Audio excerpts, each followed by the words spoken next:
பற்றி தெரிஞ்சுக்கிட்டு இங்கே வந்தேன். நான் ரொம்ப கஷ்டத்தில் இருந்துகிட்டு இருந்தேன்.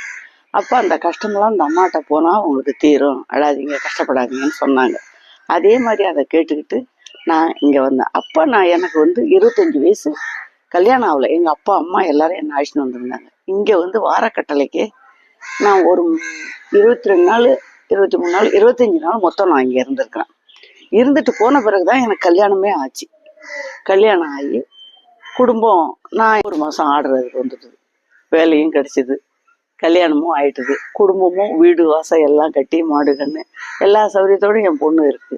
வந்துட்டு போவோம், வரும் கொள்ளும். நானும் அடிக்கடி வந்து பார்த்துட்டு அம்மாவை காலைல உழுந்து கும்பிட்டுட்டு தான் போவேன். இப்போ இருக்கிறது அம்மாவை நம்பி தம்பிக்கு 2வது தம்பிக்கு கல்யாணம் பண்ணணும், பெரிய பையனுக்கு குழந்தை வேணும் கேட்டுட்டு எங்களுக்கு எல்லாருக்கும் ஆரோக்கியத்தையும் ஆயிலும் கொடுக்கணும்னு சொல்லி அம்மாவை கேட்டுட்டு போகணும்னு சொல்லி தான் அம்மா சன்னிதானத்துக்கு இன்னைக்கு வந்தோம்.